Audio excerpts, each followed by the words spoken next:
Pero la parte azulita, lo que es la parte del evaporador, todavía no sabíamos cómo se comportaba. Entonces esa es la parte que nos interesaba analizar. Ya vimos cómo estaba hecho, 12 tubos, 4 pasos, los tipos de película que nos podemos encontrar. Profe, ¿el evaporador y el condensador están unidos en una sola pieza o están separadas? Ya en Recuerda construcción. que este es el condensador, Sí. este es Y el el otro es el evaporador, evaporador, así es. y solamente están unidos por líneas, por tubería prácticamente. Ok, pero sí son piezas distintas. Sí, son piezas distintas, así es. Ah, ok. Sí, porque tienes razón, he visto intercambiadores de calor que por acá estás evaporando y por acá tienen una Y el serie de mismo está deflectores condensando. donde está condensando, tienes razón, pero aquí sí están separados. Profe, ahí tengo una duda con las conexiones. La inferior está ¿De qué manera se logra que la parte inferior, es decir, donde se encuentra la menor temperatura, ascienda hacia el panel? ¿Es por medio de bombas o en qué Acá hay sentido? una bombita, recuerda, esta es una bombita para el aceite térmico y esa es otra bombita para el agua de mar. Ok, entonces sí hay uso de bombas ahí. Así es. Ah, ok, gracias, profe. Bueno, para modelar esto, pues siempre necesitamos las propiedades termodinámicas de los fluidos. Como les mencioné, la parte del aceite térmico ya la habíamos manejado antes, entonces teníamos propiedades del tipo de aceite que utilizamos, que es un Thermotherm 603. El colector ya lo habíamos utilizado también, no teníamos problemas, pero no había programado agua de mar. Y recuerden que como es agua salada, pues necesitamos propiedades termodinámicas para poder hacer el modelado. Entre estas propiedades termodinámicas pues necesitamos lo que es densidad, viscosidad, el Cp, el coeficiente térmico, la presión, de cómo se comporta presión, temperatura y salinidad. Y estas son gráficas como las que necesitamos, ¿no? Estas propiedades de mar las tuvimos que sacar de un artículo también. Necesitamos que fueran funciones, ya sea que entráramos con temperatura o con presión. En algunas teníamos que entrar con el valor de la salinidad, o sea, cuánto sal trae dentro del agua. Y programamos esas propiedades, se programaron y se obtienen gráficas como la de acá, ¿no? Aquí, por ejemplo, estamos cambiando cómo se comporta la presión. Cada línea es una presión. Conforme va cambiando la salinidad, aquí está la salinidad con respecto a la temperatura. Y con eso ya vamos sabiendo cómo se va comportando. Esta es una de tantas propiedades que utilizamos, ¿no? Conductividad térmica, para que tengan una idea de cómo son las ecuaciones. Las ecuaciones son como estas. Tienen que ver nuevamente con la salinidad y la temperatura para sacar gráficas como la que tenemos acá. La gráfica que nos dan los artículos es como esta que está del lado izquierdo, pero pues obviamente nosotros las teníamos que reproducir para obtener la gráfica similar, ¿no? Y estar seguros que utilizamos las propiedades correctamente en nuestro programa. Las propiedades, como siempre, pues salen de un artículo. En este caso es de Charkawi, del 2010, ¿no? Son las propiedades que agarramos. En el caso de la conductividad térmica, y casi todas las propiedades ya las da Charkawi. Aquí hay otra fórmula de calor específico, donde el mismo autor nos da los valores de A, B, C y D. En este caso, pues nada más tiene que ver con la temperatura. Nuevamente, esta es la gráfica que nos da el autor Charkawi, y esas son las que nosotros obtenemos. Entonces, de ahí vemos que son muy similares o que tenemos valores muy cercanos a lo que marca el autor. Decimos que están correctas nuestras propiedades, ¿no?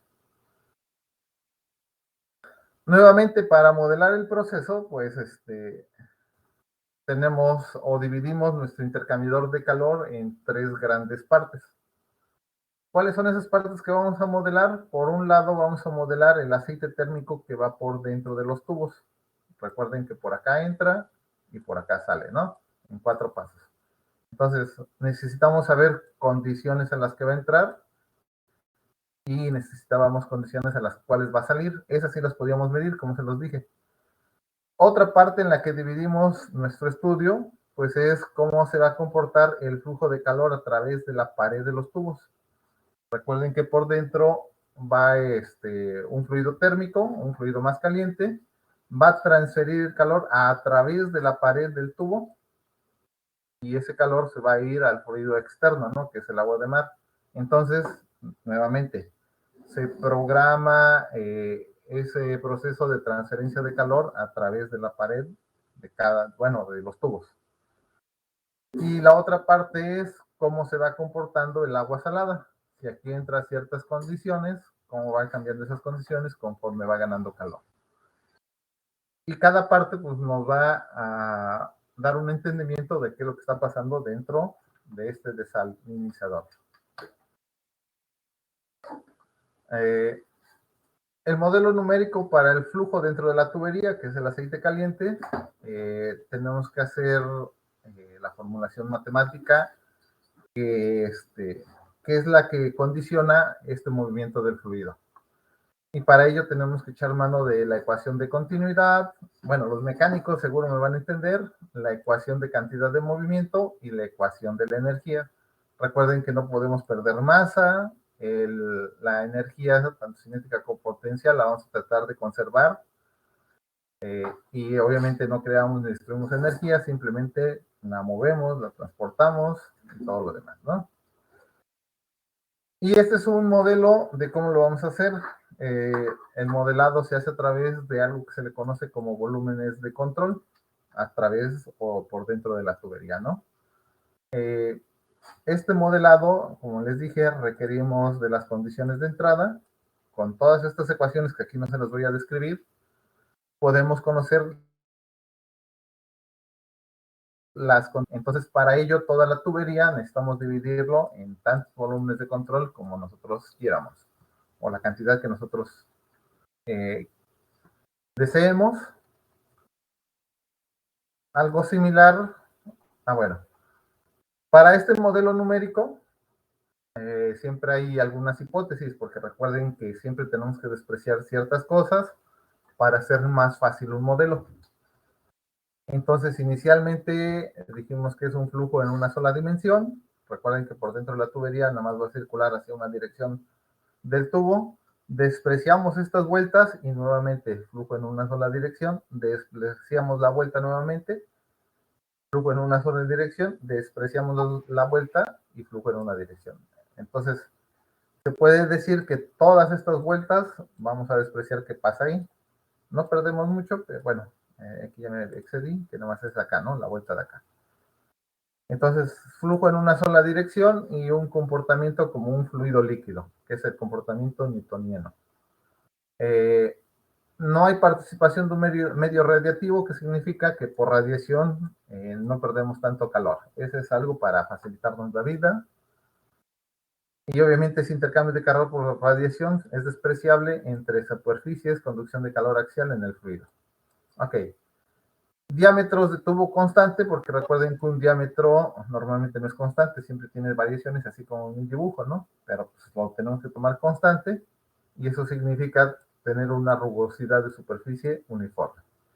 Entonces, todas las ecuaciones las tenemos que discretizar para cada volumen de control, y ocupamos un método que se llama el método implícito paso a paso en la dirección del flujo.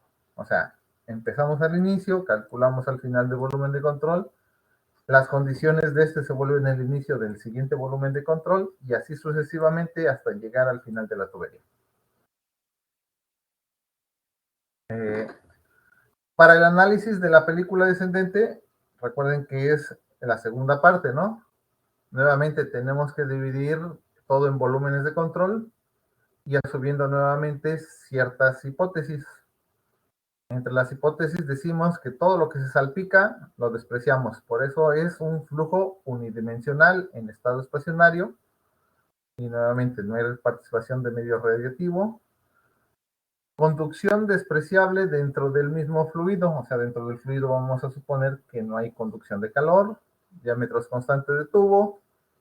Y vamos a considerar una superficie completamente mojada y caída de presión despreciable. Recuerden que esto ya les había mostrado que antes que podíamos tener ciertas partes secas, pero hasta el momento lo vamos a despreciar, ¿no?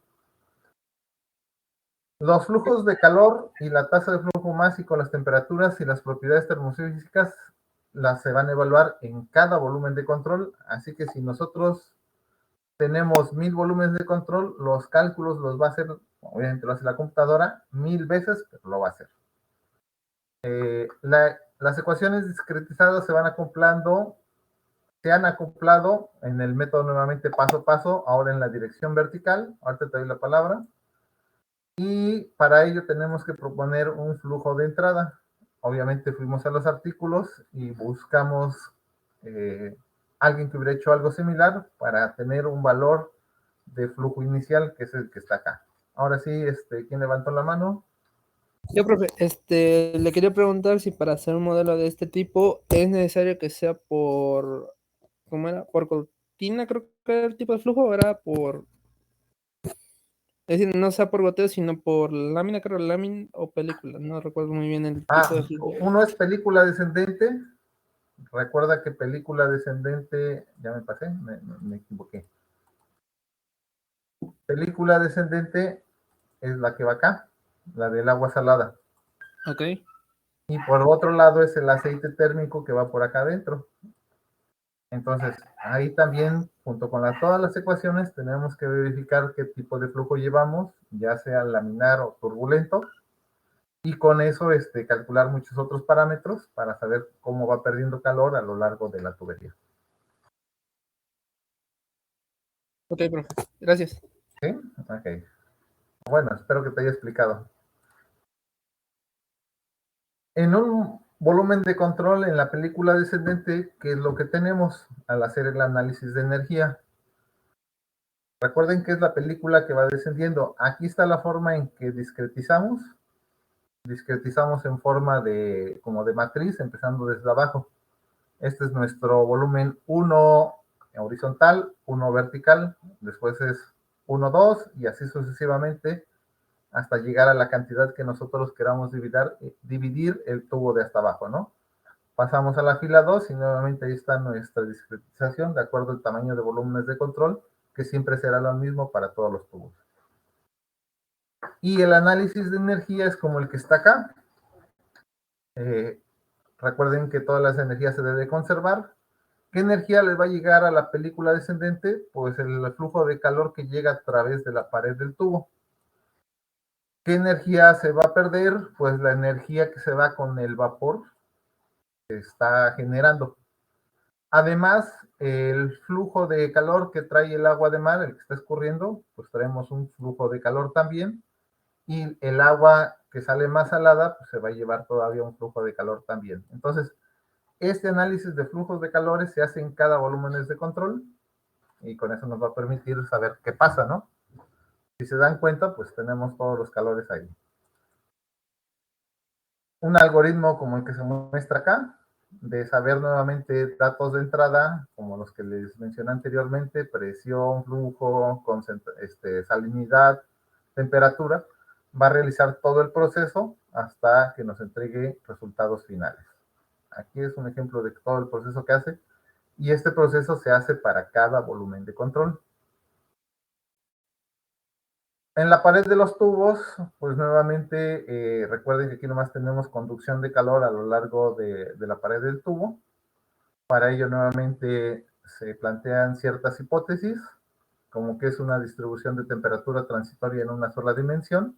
¿Qué significa eso? Que si esta es la pared del tubo, el calor entra del fluido más caliente, va a pasar hacia el fluido más frío. Eso significa que pase solamente de manera transitoria a través de la pared. Y nuevamente el intercambio de calor por radiación lo despreciamos. Y más o menos tenemos un análisis de flujo para cada volumen de control como el que se muestra acá. Sabiendo, bueno, si más o menos esta es la pared del tubo, esta que está acá es la pared del tubo, vamos a pensar que la cortamos y que la abrimos, y esa es la imagen que tenemos acá, ¿no? Entonces, por un lado tenemos cada cachito es un volumen de control, pero nosotros no lo dividimos así, nosotros lo dividimos, si esto fuera el tubo a lo largo, nosotros lo dividimos así, ¿no? Por acá entra el flujo de calor y este calor se puede distribuir tanto al vecino de un lado como el vecino del otro, o sea, entre la misma pared de tubería, y parte de este calor también se va a ir al fluido frío, ¿no? Entonces, el análisis se tiene que hacer para cada volumen de control nuevamente, y por eso se tiene que discretizar este análisis de flujo de calor. Y este análisis se resuelve con un algoritmo que se le conoce como TDMA. Es una matriz diagonal que se resuelve fácilmente.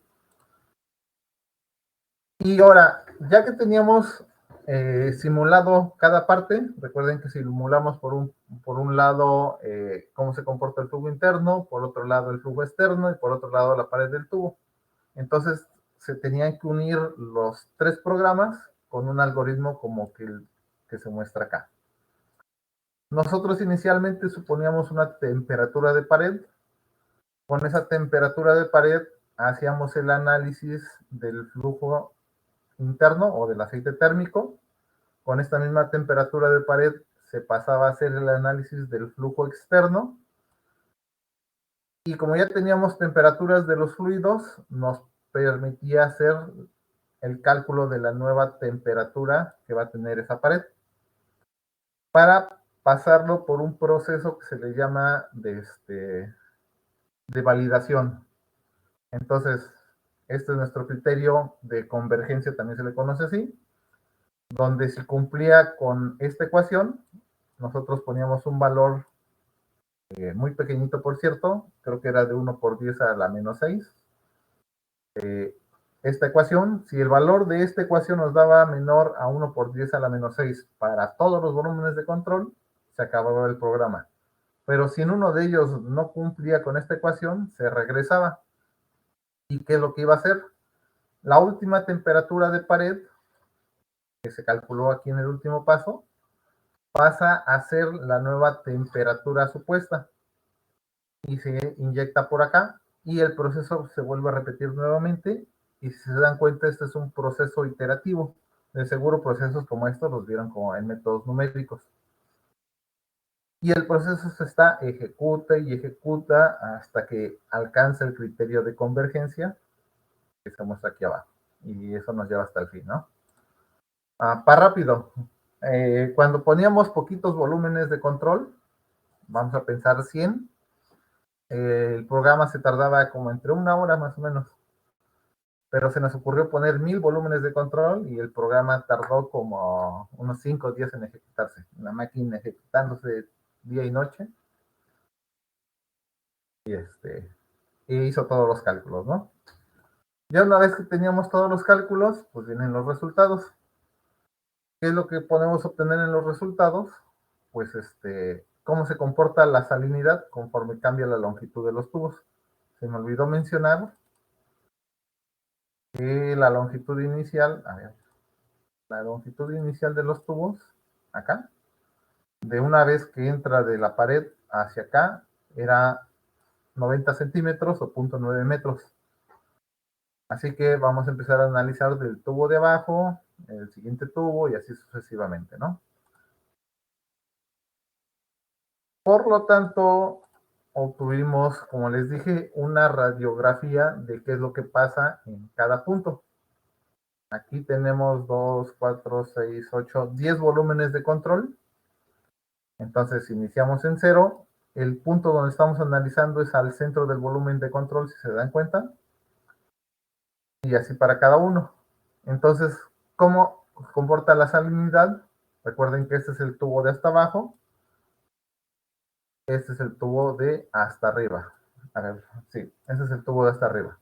Y esta línea morada es cómo está entrando el fluido. Recuerden que por acá venía el vertedero y escurría acá, ¿no? Entonces, ¿cómo está entrando en el último tubo de arriba? Que es esta línea morada. ¿Y cómo está saliendo? Con estas tachitas. ¿Cómo sale en cuanto a salinidad? Si se dan cuenta, ya en el primer tubo, pues ya perdimos vapor. Por lo tanto, tenemos más sal en este tubo de aquí abajo, a la salida del primer tubo.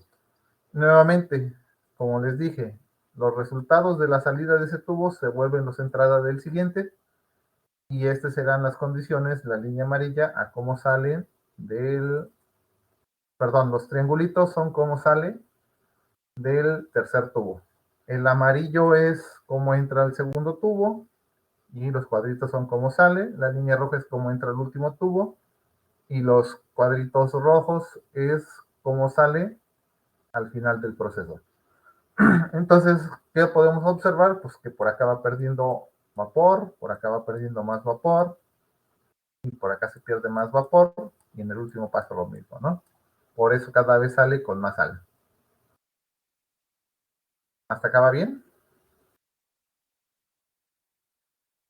Profe, el término de salmuera es el mismo o similar al que se usa en un proceso geotérmico. No. Bueno, igual y sí. La salmuera ya en el proceso geotérmico es cuántos minerales o qué cantidad de minerales, a lo mejor lo puedes manejar así en masa o en mol, lleva el agua. Aquí nosotros hacemos el inverso de eso que se muestra ya, ¿no? Ahora aquí nosotros queríamos saber cuánta agua lleva por cada porción de sal, o kilogramos de agua dividido entre kilogramos de sal. Por eso conforme va cayendo, pues traemos más sal y el número va La cantidad descendiendo. de sal que se provee de 1 kilogramo de agua, ¿no? Así es. Ok. Y en geotermia es el inverso de esto, nomás que en lugar de sal, pues son minerales.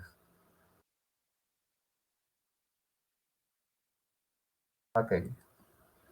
También tenemos la radiografía de cómo vamos evaporando. ¿Se acuerdan que por acá entraba el fluido más caliente? Entonces, si por acá va más caliente, luego por acá sale la parte siguiente, por acá sale y por acá sale. Entonces, recuerden que el cuarto tubo es el tubo de hasta arriba, ¿no? Entonces, en este tubo de hasta arriba es donde menos vapor tenemos, porque ya viene el fluido más frío. Y en el primer tubo, aquí donde está más caliente, es donde más evaporamos, que es esta parte de acá. El primer tubo es el moradito, ¿sí? Aunque es un flujo chiquitito, vamos manejándolo en kilogramos por minuto, pero también podemos saber qué cantidad de flujo de vapor tenemos en cada cachito. Ah, ahora, si nosotros estiráramos nuestro tubo, también podemos saber cómo se comporta. En el caso de la temperatura que tiene el aceite, la temperatura de pared y la temperatura que tiene el agua salada, ¿no? La temperatura de aceite, pues está morada. Recordemos que vamos a entrar por abajo a una temperatura, supusimos que iba a entrar el aceite a 140 grados. Y aquí se ve conforme va avanzando, recuerden que es cada 9 metros, hasta acá acaba el primer tubo. A los siguientes 9 metros, como el 1.8, aquí acaba el segundo tubo. Y como por ahí de los 1.8, 2.7, por acá está el tercer tubo. Y aquí está el cuarto tubo, ¿no? Entonces se ve como la temperatura de aceite se empieza a perder conforme va avanzando a través del desalinizador. La temperatura de pared, cómo tenemos la temperatura en cada pared, ¿no? En la pared de cada volumen de control, y cada tachita, pues aquí representa la temperatura. Obviamente, en el último tramo, pues la temperatura ya es más baja, porque recuerden que aquí es donde entra el agua más fría inicialmente. Y por lo tanto también tenemos la temperatura de agua. Como precalentamos el agua, recuerden que el agua entra por ahí de los 50 grados, si no me recuerdo, porque recuerden que está absorbiendo calor del mismo vapor en el condensador. Y aquí está marcado, ¿no?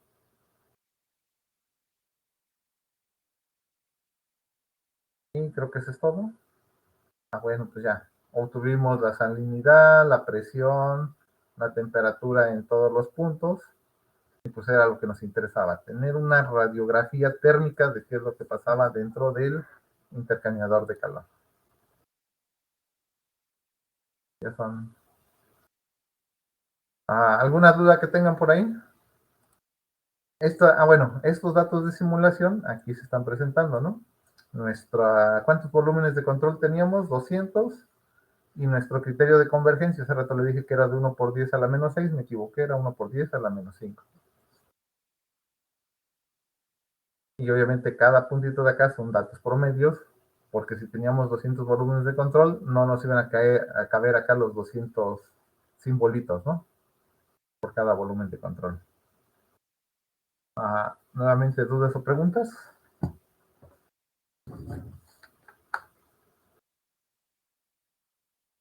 ¿No? Bueno, entonces con eso concluyo yo con la parte solar. Ya nada más Profe, queda ver cuándo es su examen. You are now Así unmuted. que se aceptan propuestas, ¿sí, Aldo?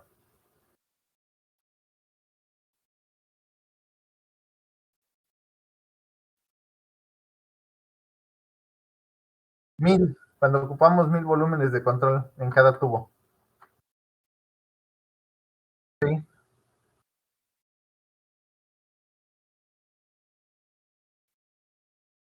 Depende del tipo de computadora. En este caso teníamos una con 2 núcleos y 8 procesadores. Y se pusieron a trabajar la mitad de los procesadores nada más. Y bueno, aquí a lo mejor esos 5 días se pueden disminuir si ocupas un super servidor, ¿no? Mi computadora tiene un procesador Intel i7 y creo que eran 8 GB en RAM en ese entonces. Pero si a lo mejor ocupas una que tenga 12, 16 GB en RAM y más núcleos, otro procesador más potente, puedes reducir el tiempo de cómputo. Pero sí, una vez que ponías a correr tu programa, mejor no lo ocupes porque sí se llegaba a saturar.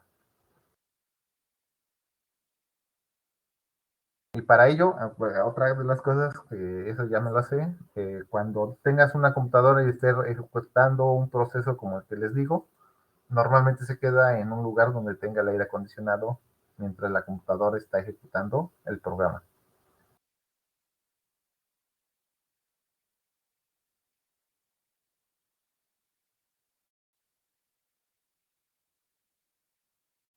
¿Alguna otra duda, Yana?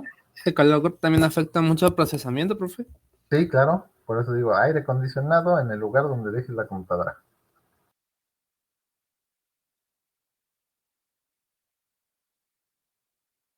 Ok, ahora sí, entonces, ¿se aceptan sugerencias para las fechas del examen? Hoy es 21. ¿Qué día se les ocurre su examen?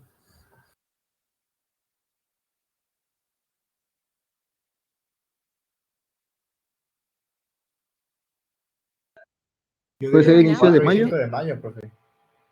You are now muted. La otra semana es 28 de abril, en una semana. Y de ahí nos vamos a mayo, que sería 2, 3, 4, no me acuerdo si el 5 hay clases. Entonces, escojan. Sería a partir de sombras, ¿verdad? Sí, de sombreado. Alberto dice que el 2 y el 3 de mayo. Recuerden que es la mitad de un día y la mitad del otro día. El 5 no sé si haya clases, Ulises, por eso yo no me atrevería de dejarlo el 5. Solamente que alguien vaya y cheque el calendario de la UV y si tenemos clases el 5, adelante.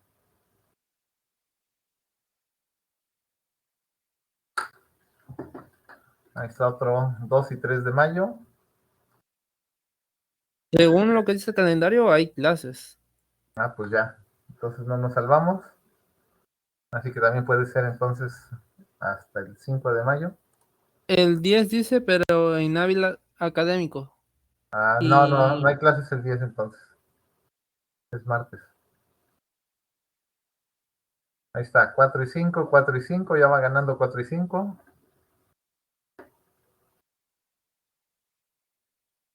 Ahí está Marte también 4 y 5.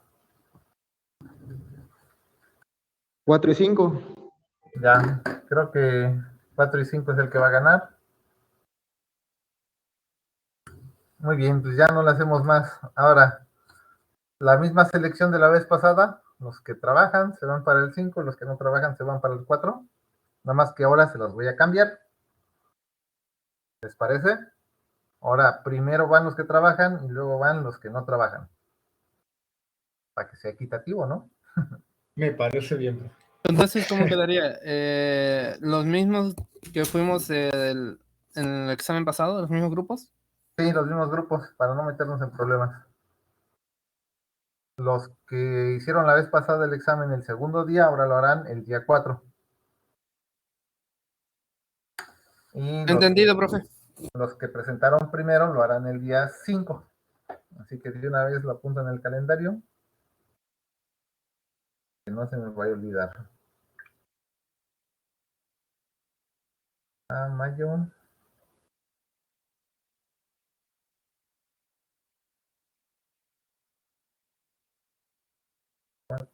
Examen.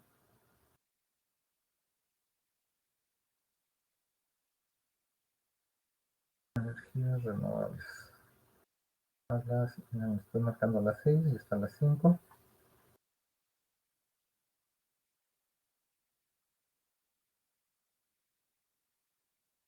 Y el 5 también.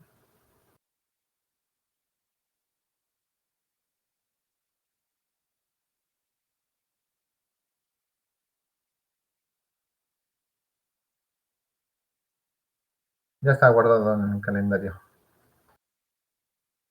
Ok, Profe. recuerden que es todo lo de sombreado. ¿Qué más? Tengo una duda. Es un poco más aparte, pero igual, conveniente la energía. ¿El fracking qué tan problemático es con respecto a todo lo que estamos viendo? El fracking. Ajá, el proceso de fracking para obtención de gas. Sí. Yo hasta donde tengo entendido, lo más peligroso del fracking es la contaminación de mantos acuíferos. Porque cuando tú empiezas a sacar gas del subsuelo, fracking significa como fracturar, ¿no? Sí, Fracturas fractura primero todo el o subsuelo romper. Ah, y como son gases, pues se recuerda que el gas va a llenar todo el espacio que pueda, ¿no? sí, en teoría sí. Y en eso pues, tú puedes estar fracturando a algún punto donde llegue a los mantos acuíferos y ahí es donde el gas que trae ciertos químicos, ciertos metales pesados, ciertas sustancias contaminantes, puede llegar a los mantos acuíferos y eso es lo más peligroso del fracking. De ahí pues que haya fugas hacia afuera, pero hasta cierto punto se pueden controlar, ¿no? Sí, es que hace poco se estuvo comentando ahora sí, la parte de Alemania estuvo comentando acerca de volver a revisar qué tan problemático puede ser el fracking. Cosas ya por políticas, más que nada, creo, por ese lado, al cerrar lo que es el gas ruso, pero ya, esa era mi única duda, porque no sabía qué tan problemático era el fracking. Bueno, el proceso de obtención de gas por medio de fracking. Sí, sí. Prácticamente el proceso es en una excavación. Las pueden hacer tanto en vertical como en horizontal. O sea, primero se van en vertical cierta profundidad, luego rascan hasta cierto punto, hasta donde la tecnología les permite en horizontal, y ahí es donde meten la carga explosiva y es una detonación. Por eso muchos dicen que se sienten como mini temblores, ¿no? Porque están haciendo... Similar a la explotación de minas, ¿no? Ándale. Pero aquí son los diámetros más reducidos. En una mina cabe, no sé de qué tamaño te gusta que sea el agujero de una mina, pero en el fracking es medio metro, no más allá. Y eso lo hacen con el objetivo de poder controlar el gas, ¿no? O sea, a lo mejor tú pones como un tapón en la parte donde empiezas a rascar para ver si llega el gas hasta ahí. O van poniendo tapones a ciertas distancias de su misma excavación. Ok, profe, gracias. No, pues de lo que sé. Y así que digamos que tenga mucha experiencia, ¿no? Lo que sé es porque una vez fui revisor de un trabajo que hablaba sobre el fracking, exactamente. No sé si tengan alguna otra duda, ya no me falta pasarle listo.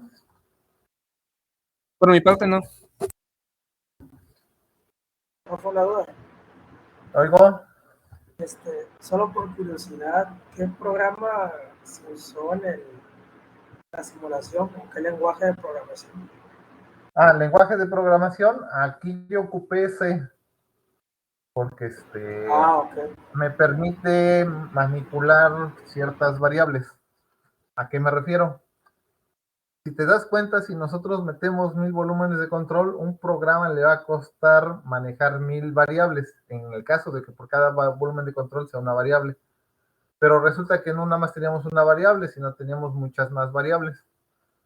Entonces, si yo me meto por MATLAB, yo no sé en MATLAB cómo se le puede hacer estar jugando con las variables, como que liberar la memoria caché, ¿no? En cambio, en C yo sí lo sabía hacer. Y lo que yo hacía entonces es, declaraba mis variables, cada variable ocupa cierto espacio en la memoria RAM, y una vez que acababa, por ejemplo, de simular, no sé, la conducción de calor dentro del tubo, borraba todas mis variables para que las volviera a llenar con el otro programa que era el fluido térmico. Borraba todas mis variables, bueno, no todas, no me quedaba con algunas, las que me interesaban, y volví a declarar mis variables para el fluido interno. Entonces, por eso la programación que se ocupó acá fue C.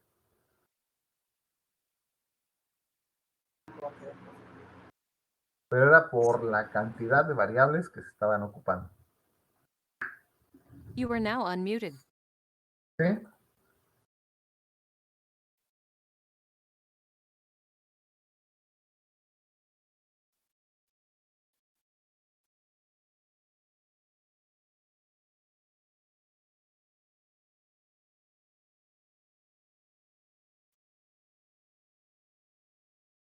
Ya. Sí, yo manejo un programa que se llama You are now GeoPlot. muted. Yo con ese programa he graficado hasta 1 millón de datos. Obviamente necesito tener mi archivo. Bueno, depende cómo hagas tu archivo. En este caso yo lo hacía por columnas. Si tú dices que para una línea que sea de presión manejas a 1 kilopascal, la otra columna va a ser a lo mejor a 5 kilopascales, la siguiente a 10 kilopascales. Y entonces ese te permite dibujar líneas como las que hicimos acá, ¿no? Todas estas están hechas con GeoPlot, por eso salen tan bonitas mis gráficas. ¿Dónde está? Como estas, ¿no? Entonces, si te das cuenta, voy a acercar un poquito. Aquí está como tú lo quieres, ¿no? Para You are now salinidad unmuted. 0 es la gráfica moradita que está acá.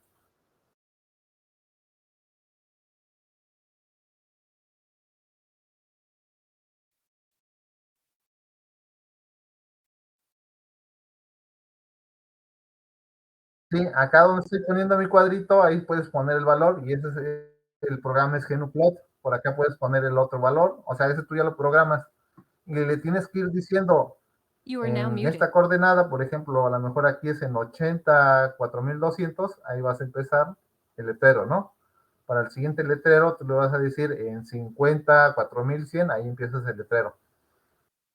You are now Y, unmuted. y así. Ah, You are now muted. GeoPlot. Ese es un programa libre que está tanto, bueno, yo utilizo Linux, Ubuntu, o para Windows también existe, libre. Y es súper, súper poderoso. Deja, comparto mi pantalla.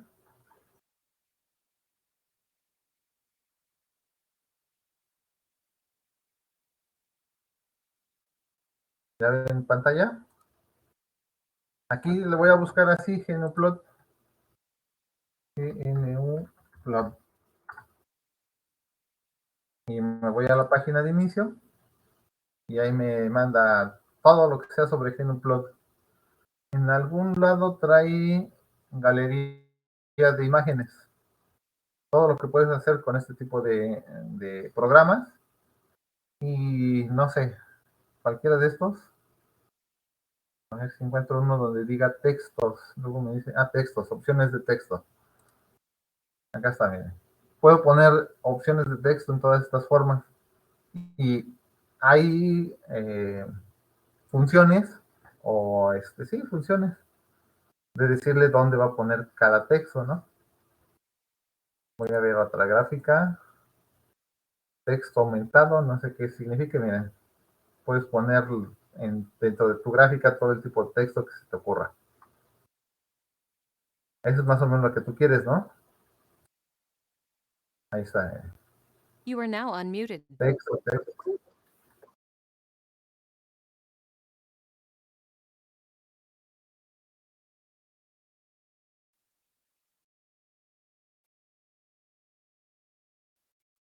Ah, ese sí no sé. Habría que buscar con...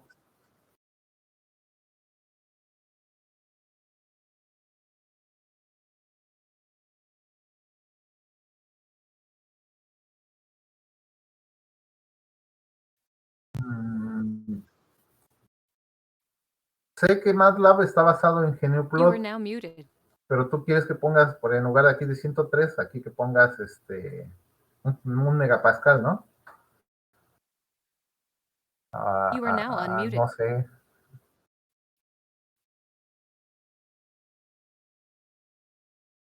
Sí, si haces un vector de nombres, sí se puede. Ahorita te digo cómo. Sí, ya te entendí. Sí, sí se puede. You are now muted. A ver, acá qué hizo. Ah, no. Hay uno donde tú los defines y ya luego te permite hacerlo. You are now unmuted.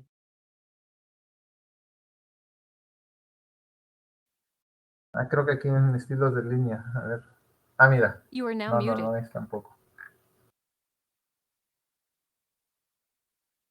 No sé, pero sí habría que buscarle. You are now Pero unmuted. sé You que are now muted. MATLAB se basa en nada más que con menos funciones. Y este sí es el que tiene todas las funciones que se te ocurran, tipos de línea, si quieres transparencias. Ay, pero eso Profe, sí, ¿cuánto demanda el programa? muy poquito, por cierto. Menos que MATLAB. Menos que MATLAB, sí, definitivamente. Random números, no. No, hay que buscarle definitivamente. A ver, aquí en texto, no. ¿Cómo puso texto acá?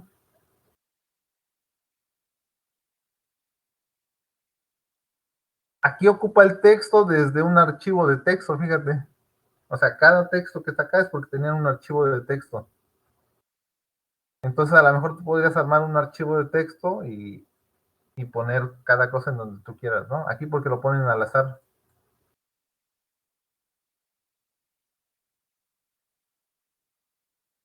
Mira, aquí ponen nombres también.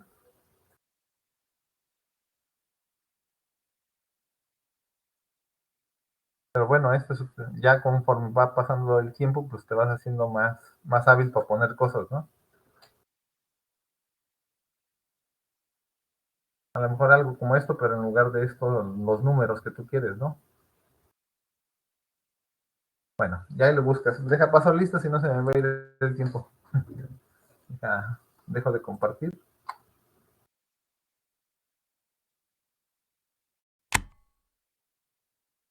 Hoy es 21. José Ángel, ahí está. Presente. Andrea, ya te vi. Marte ya me habló. Arturo Javier. Otra vez no está Arturo. Aldo. You are now Jacqueline. unmuted. You are now muted. Ulises, ahí ya te vi. Eduardo Alejandro. Eduardo Alejandro no está. Ahí está, salió. Por darle alguna razón. Se desconectó porque le estaba fallando su internet, Sí, profe. ya lo vi ahí que hizo el último comentario. Ok. Jesús González, ya lo vi. Alan Eduardo sigue sin conectarse. ¿Quién sabe qué le pasó? Luis David. Luis Presente, David. presente. Ok. Iván Alejandro. Sigue sin conectarse. Ricardo. Tampoco está. Javier. Presente, profe. Ok. Diego, ya lo vi hace rato. Alejandro Ceguera, ya lo vi. Presente, bro. Jesús Alberto, ya te vi. Andrés, también ya te vi. Rodrigo Sebastián, ya lo vi. José Manuel, ya me habló. Me salté a Alberto, también ya lo vi. Rubén, ya lo vi. Y Jonathan sigue sin estar. Ok, ya pues listo entonces. El día de hoy tiene falta Jonathan. Tiene falta Ricardo. Iván Alejandro. Alan Eduardo. Y Arturo.